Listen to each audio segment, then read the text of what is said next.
certo? Terminamos estados físicos da matéria.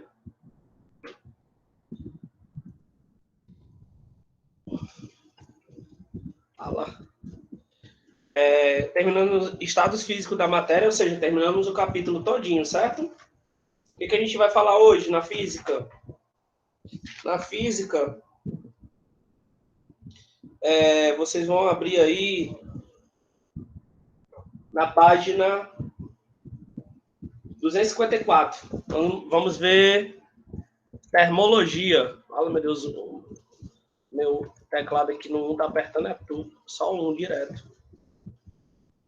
Jesus.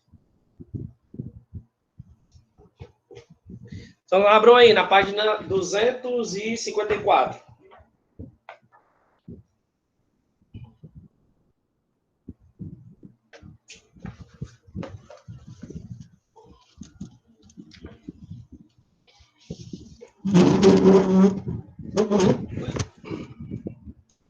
Bom, a nossa aula é baseada em cima da termologia.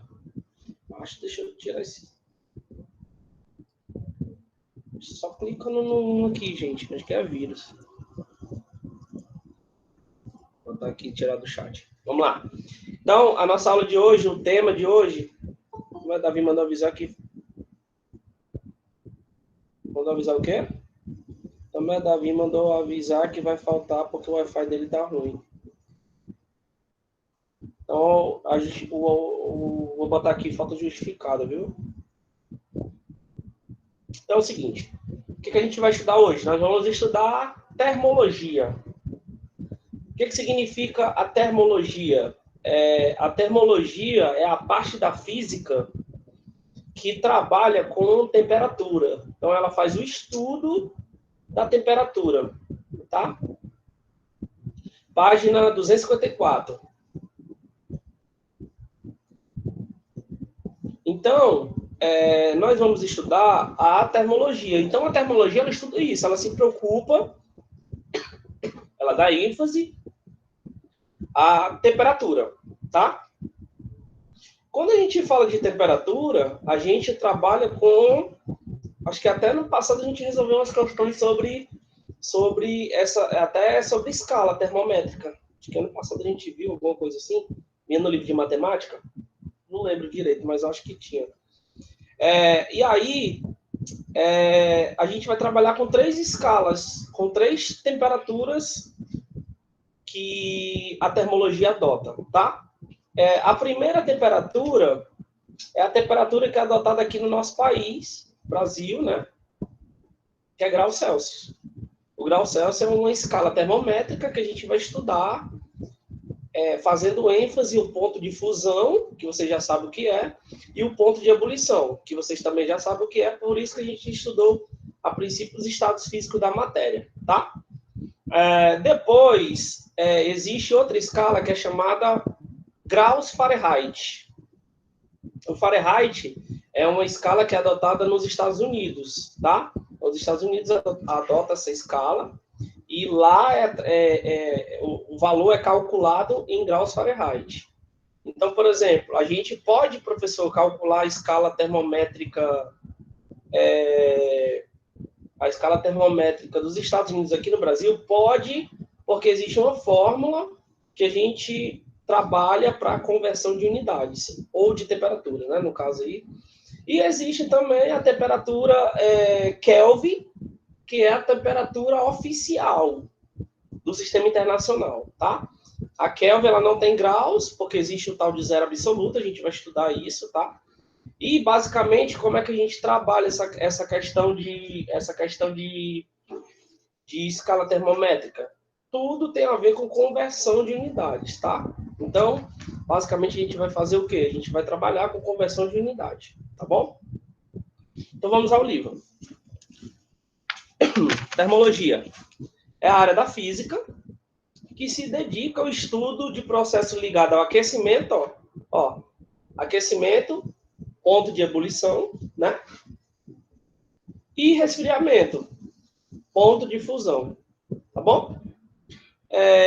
Dos corpos bem como de grandezas relacionadas como pressão, temperatura e calor. Já vimos conceitos relacionados à pressão, falamos lá na física o que seria a pressão. A gente trabalha na física e na química com a pressão de várias maneiras diferentes, tá? Por exemplo, existe a pressão em atmosfera, que a gente chama de ATM, né? Pressão atmosférica. Existe a pressão que é chamada milímetro de mercúrio, existe essa pressão também. Existe também a pressão em bar, né? Não é o bar de bebê não, tá? É uma unidade de medida de pressão, tá? Essas são as mais adotadas. E tem outro tipo também, que é a Torricelli. Mas a Torricelli a gente não usa muito, a gente usa mais a atmosfera e 1 milímetro de mercúrio, tá bom?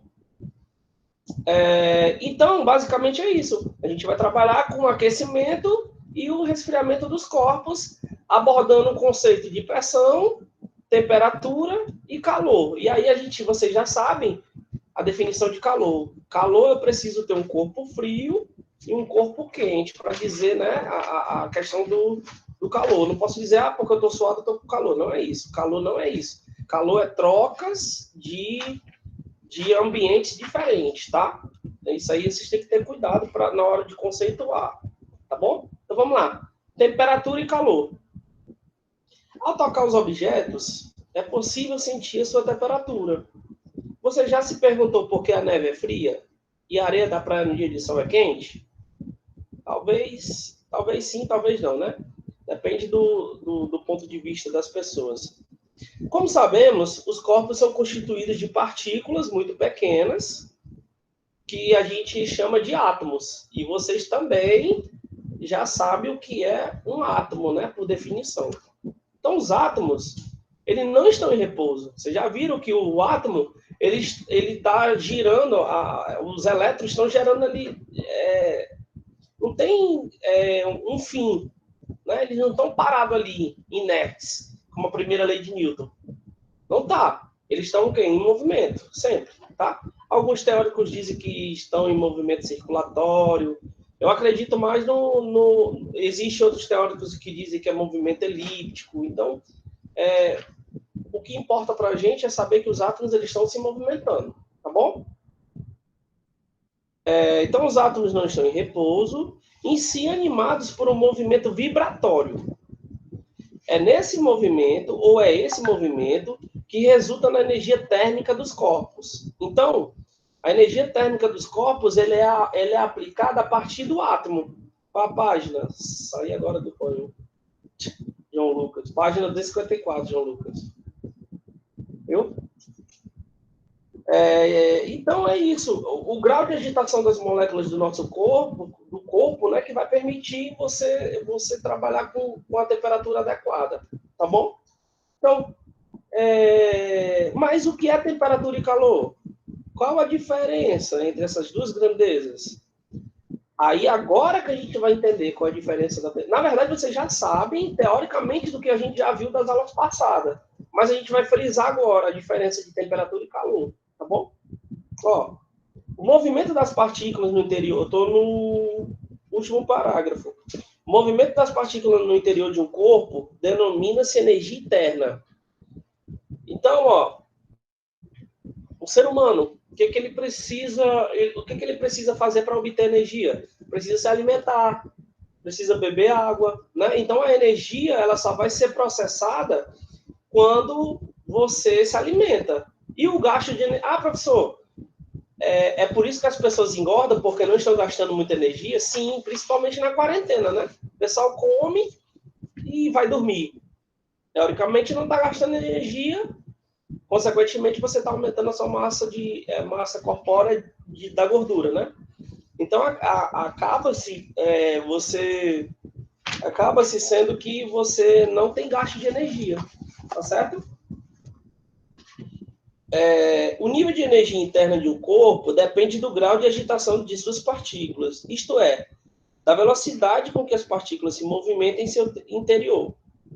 Quanto maior for essa velocidade, maior será a temperatura de um corpo. É lógico, isso é questão de lógica, presta atenção. Tu pegou a água no estado líquido, colocou ela para ferver.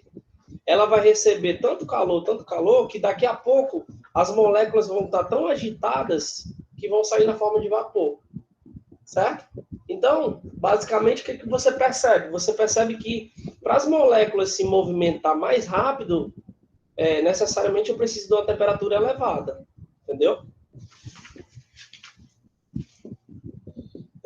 Assim sendo, temperatura é, por definição, a grandeza física que indica o estado de agitação das partículas. Olha o que eu acabei de falar. Então, o que acontece? A temperatura ela é baseada no grau de agitação das moléculas. Então, quanto maior a temperatura, mais agitação das moléculas eu vou ter.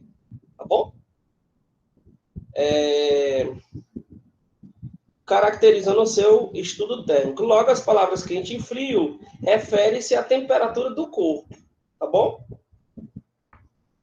Se dois corpos entrarem em contato, independente da temperatura em que se encontram, o mais quente cederá calor ao mais frio. Isto é, o calor sempre se transfere do corpo mais quente para o mais frio, até que eles atinjam o equilíbrio térmico. Isso aqui a gente pode usar o café e o leite. Claro que é o leite gelado, né?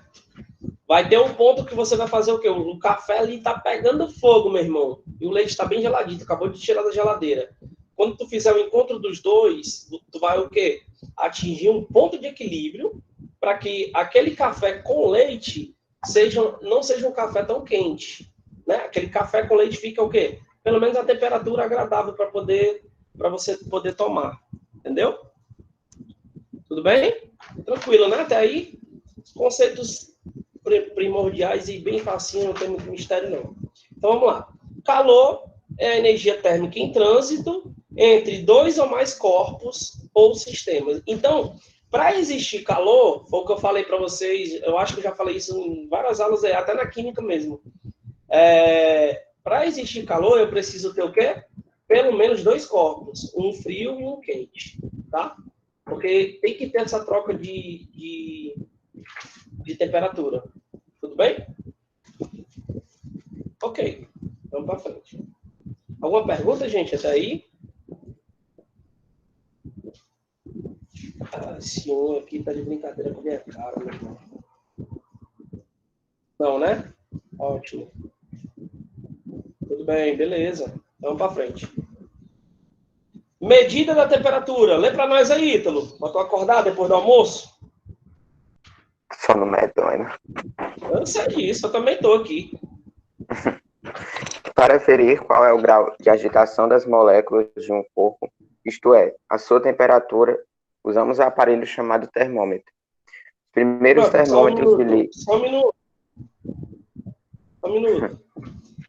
Dentro da estrutura do corpo humano, a gente não tem como... a gente não... Como é que eu posso assim falar? Assim, ó. Para a gente medir a temperatura de um corpo, de um ser humano, a gente usa o quê? Um termômetro, né? Esse termômetro ele vai ser a base para que a gente possa saber a temperatura corporal, certo? Vai, então. Os primeiros termômetros de líquido em vidro foram constituídos por volta de 1720 por Daniel G.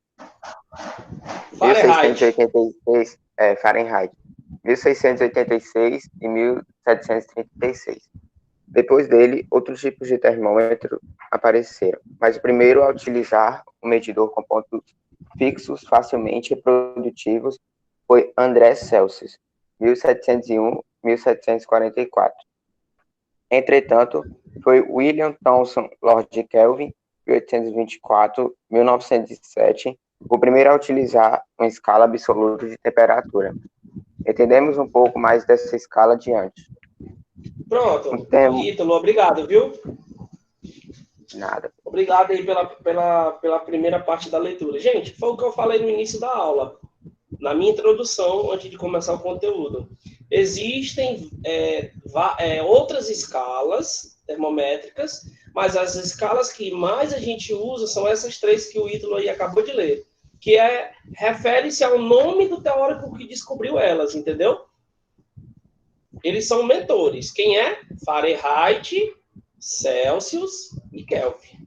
Tá bom? Vamos lá. A Stephanie tá aí, tá? Tá, não.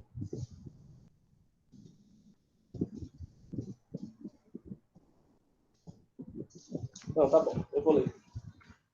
Um termômetro é construído com base na escolha de uma determinada substância termométrica e de uma grandeza termométrica dessa substância, como comprimento, volume e pressão, que pode variar contínua e uniformemente com a temperatura.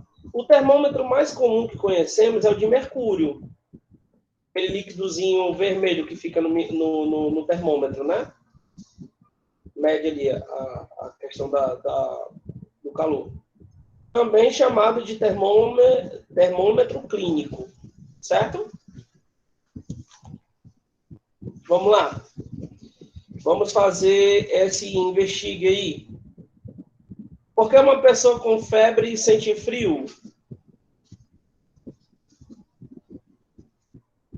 Roberto Júnior já respondeu, mas o cara tá afiado mesmo, viu, mano? A sensação de frio ocorre porque o corpo passa a perder calor muito rápido a partir do momento em que os vasos sanguíneos da pele se dilatam, irradiando mais calor para o exterior. Olha aí, mano. Pescou da onde? Pegou isso da onde, hein, Juninho? Ou tu fez sozinho? Tô acreditando, não. Google, né? Eu sabia! Mas a resposta tá perfeita, viu? É essa mesmo. Mas basicamente, o que acontece? O seu corpo, a temperatura do corpo, né? Por que a pessoa sente frio quando está com febre? Porque o seu corpo está com a temperatura acima da ambiente, tá? Então, logo ele perderá calor ao atingir o equilíbrio. Então, ao atingir a temperatura ideal do ser humano, ocorre essa sensação de frio, tá? Então, o que acontece? A temperatura ambiente do corpo, né, basicamente, 36 graus, vamos botar assim. O que acontece? Quando tu tá com febre, tu chega a 38, 39, 40, ou seja, a tua temperatura corporal aumentou. Não está habitual ao ambiente, porque a temperatura ambiente, ela é o quê? 36 graus, né? Então, ó, é lá embaixo, ó, 36 para 39, ó, aumentou, ó. Quando aumenta, o teu próprio corpo desequilibra. Então, o teu corpo vai fazer o quê? Vai sentir frio, porque essa é uma troca de energia. Então, a explicação é exatamente essa que o Juninho colocou, tá? Vou ler de novo aqui, mesmo que seja do Google, mas está perfeita a resposta. A sensação de frio ocorre porque o corpo passa a perder calor, exatamente, ele começa a perder calor por conta da elevação da temperatura, muito rapidamente, a partir do momento em que os vasos sanguíneos da pele se dilatam, irradiando mais calor para o exterior. É isso aí, tá bom? Essa é a resposta. Stephanie, estamos na página 255, acabamos de resolver uma questão, tá bom? Bom, agora nós vamos falar das escalas termométricas, que você já conhece, e eu já falei também aqui na minha introdução, e no decorrer da leitura também. As escalas termométricas que a gente vai trabalhar são 3, Kelvin, graus Celsius e graus Fahrenheit. E vamos ler um pouco sobre os teóricos que trabalhou sobre essas escalas, que são esses 3, tá bom? Escala termométrica. A escala termométrica nada mais é do que um conjunto de valores numéricos em que cada um dos valores está associado a uma determinada temperatura. Então, para graduar uma escala, é preciso escolher como ponto fixo 2 fenômenos que se reproduzem sempre nas mesmas condições. Página 256. Como fusão e ebulição da água, que ocorrem a temperatura constante. Certo? Então, gente, o que a gente percebeu aqui? O que a gente percebe? Agora é a página 256. Tá? que a gente percebe? A gente percebe olhando, olhem para o termômetro aí, por favor, os três termômetros. Os três não, as três temperaturas, né? Só tem 2 termômetros aí. Bom, olha, acompanhe comigo aí o termômetro que está indicando graus Celsius. Gente, graus Celsius, ó, a temperatura, ela varia de 0 a 100, ó. 0 é o ponto de fusão e 100 é o ponto de ebulição, tá? Na grau Celsius. No grau Fahrenheit, o ponto de fusão vai de 32 ao ponto de ebulição, que é 212, tá? Deixa eu mostrar para você, deixa eu entrar aqui. Não sei se vocês estão visualizando ou entendendo a escala. Mas, por exemplo, aqui, ó, vou entrar aqui no... Como é que eu faço aqui? A escala termométrica, gente, ela são comparações de escala, tá? Então, se você não comparar a escala, você não consegue fazer o estudo da escala termométrica, tá bom? Então, basicamente, você precisa fazer... se você não fizer a... Hora do domínio. Permitir. Não sei se... Não. Então é o seguinte, vamos lá. Grau Celsius vai de 0 a 100. Graus Fahrenheit vai de 32 a 212. E Kelvin vai de 273,15 a 373,15. Tá? Então é o seguinte, quando a gente for trabalhar com as escalas, a gente vai precisar ter essa noção do ponto de fusão de cada uma e do ponto de ebulição de cada uma. Tá certo? Senão a gente não consegue, basicamente, trabalhar com a escala termométrica. Tá bom? Então, vamos lá. Primeira escala é a escala Celsius, que é a adotada aqui no Brasil. A escala Celsius, também chamada de escala centígrada ou centesimal, por ter seus pontos fixos divididos em 100 partes iguais. A escala idealizada por Anders Celsius é amplamente usada, tendo como ponto fixo o ponto de ebulição do gelo, 0 grau, e o de ebulição da água, 100 graus. A escala Celsius é adotada pela maioria dos países. Olha, informação importante. A maioria dos países aí usa a escala grau Celsius por conta da facilidade. Professor, Oi. e nos Estados Unidos é Celsius também ou é outro? Não, eu falei, Stephanie, no início da minha apresentação, não sei se eu acho que você não estava ainda não, que a gente ia estudar 3 escalas, tá? E essas 3 escalas, ela basicamente são originadas, ou o estudo dela é feito em países diferentes. Até citei o exemplo dos Estados Unidos, né? Depois você vai ver, a aula está sendo gravada aí, que nos Estados Unidos é adotada Fahrenheit, tá? Tudo bem? Nos Estados Unidos é Fahrenheit. Vamos voltar aqui. Tá. Escala Fahrenheit. A escala de Fahrenheit, proposta por Daniel Gabriel Fahrenheit, apresenta uma peculiaridade em relação aos seus pontos de fusão. A escala Celsius utiliza como mínimo o ponto de fusão da água. A escala Fahrenheit, gente, utiliza como ponto mínimo o ponto de fusão de água misturada a cloreto de amônio. Então, ó, já é uma diferença, né? Na escala Celsius, só é adotada a água, né? Na escala Fahrenheit, não. Ele usa a água mais o cloreto de amônio como mistura. E aí, o que ele tem como base? Ele tem o ponto de fusão, que é 32 graus Fahrenheit, e o ponto de ebulição, que é 212 graus Fahrenheit. Tá bom? É usado cloreto de amônio, que é muito mais baixo do que da água pura. Então, essa temperatura que é de 0 grau Fahrenheit equivale aproximadamente a menos 18,8 graus Celsius. Então, se você olhar aí, deixa eu ver uma comparação aqui, ó. Se você olhar aí o 0 grau da escala Fahrenheit, não sei se tem aqui. Não, o 0... Ah, tá aqui, ó. O 0 grau da escala Celsius é o 32 graus na escala Fahrenheit, ó. Certo? Então, o que acontece? Basicamente, são escalas diferentes. Então, quando você estiver resolvendo a questão, você tem que olhar o ponto de fusão da questão, se ele está pedindo em graus Celsius, em graus Fahrenheit ou em Kelvin. Porque o que é mais importante das três escalas é exatamente o ponto de fusão e o ponto de ebulição. Tá bom? Beleza, né? A escala é muito utilizada nos países de língua inglesa, como Estados Unidos, por exemplo. Olha aí, Stephanie, a tua pergunta. Os Estados Unidos adota a escala Fahrenheit, tá bom? Escala Kelvin.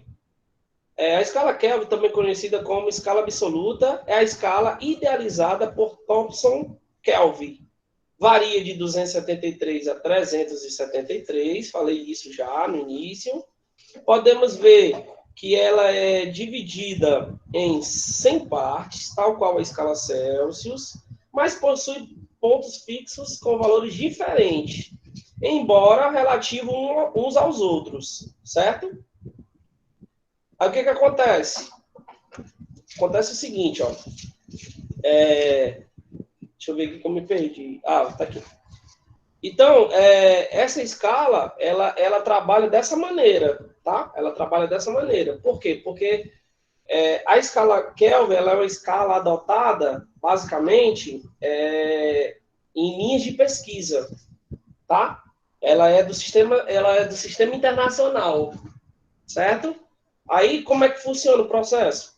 É a escala que todas as pessoas que trabalham com ciência adotam essa medida, entendeu? Adota essa escala.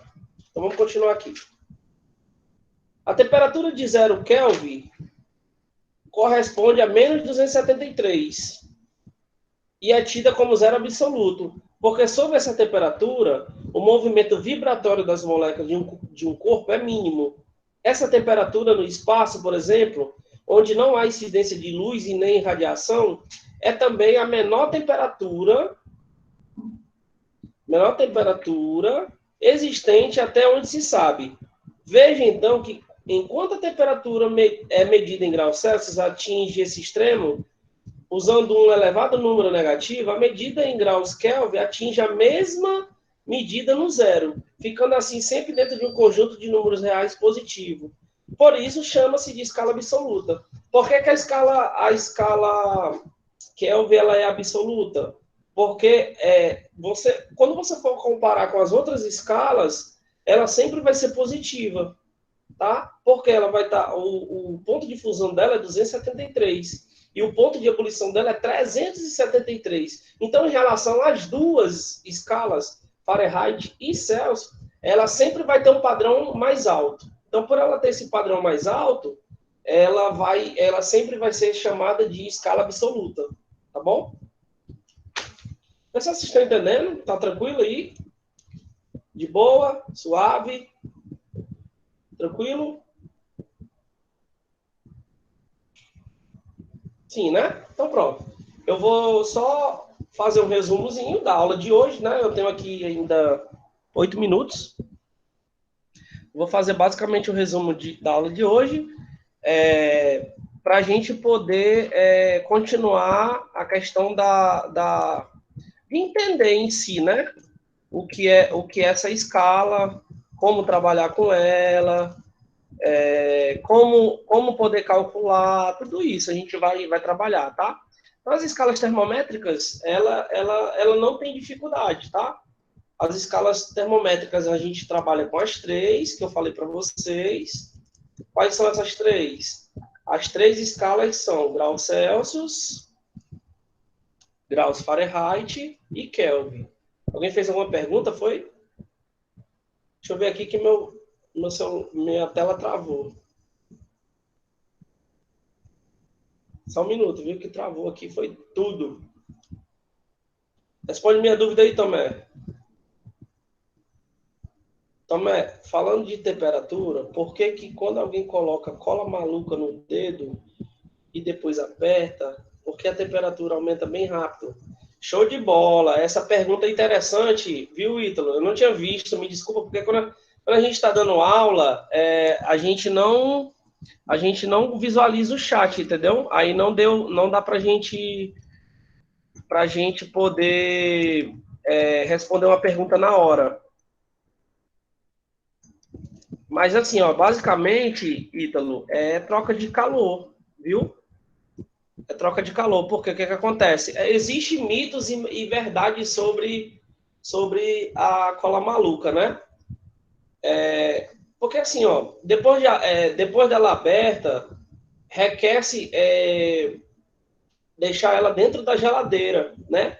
Por quê? Porque a temperatura dela é muito elevada, Ítalo. Então, assim, ó, presta atenção, o teu corpo está a 36 graus. Vou explicar fisicamente falando, tá? Teu corpo está a 36 graus de temperatura. Quando tu coloca a cola maluca no teu dedo, assim, claro que tu não vai botar no dedo, né? Colocar num objeto e às vezes a gente pega e ela agarra no dedo. Porque ali, o que acontece? Existe uma troca da molécula e da temperatura no corpo, tá? Aí o que acontece? Quando ela pega na sua mão, a troca de calor do teu corpo com a cola maluca, que a temperatura ela é uma temperatura abaixo do teu corpo, né? Aí quando existe uma certa pressão que você inibe dentro da estrutura da molécula da tua pele, que vai fazer com que ela agarre no teu dedo, onde ela tocar, porque a temperatura dela esfria muito rápido a temperatura ambiente, entendeu? O ponto de fusão dela lá embaixo. Por isso que aquela cola fica... o super bond, exatamente. Eu acho que todo mundo... Eu já colei meu dedo várias vezes sem querer. É ruimzão, fica com a sensação ruim nos dedos, né? Mas tipo... A explicação básica é essa, é a troca de calor, tá? Não tem outra explicação não. Quando você coloca ele a temperatura ambiente, ele resfria muito rápido. Então, como o teu corpo está numa temperatura entre 35 e 36 graus, e como é o resfriamento da cola, aí ele cola teu dedo, entendeu? É mais ou menos assim o processo. Deu para entender? Aí, então, tranquilo?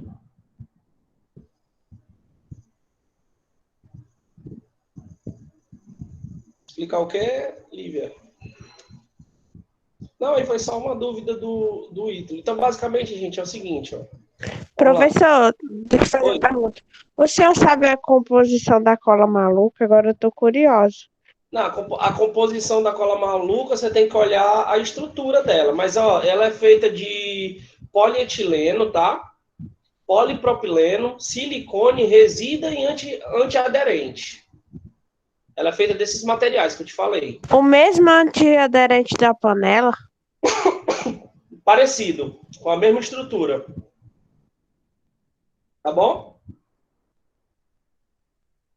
Ok, gente? Então, acho que ficou claro aí, né? Então, gente, eu queria agradecer, tá? A participação de vocês na aula de hoje. Eu estou concluindo umas atividades para poder postar no Classroom, tá bom? Essa semana, porque eu não coloquei nada ainda, mas aí, como as minhas aulas é segunda, terça e quarta, e eu também dou aula em outra escola, aí eu estou preparando material tanto de vocês, como das outras turmas, e das turmas do liceu também, tá bom? Aí, até amanhã, eu estou botando as atividades no Classroom, tá bom? Para vocês resolver e depois me mostrar, tá beleza? Então, obrigado, tá? Queria agradecer mais uma vez a presença de vocês. Nós temos basicamente aqui 30 pessoas, né? Tá bom, tá uma média boa, tá? E eu queria dar tchau. Bom final de semana também, bom resto de semana, quarentena aí, todo mundo em casa. Viu? Um abraço. Fui.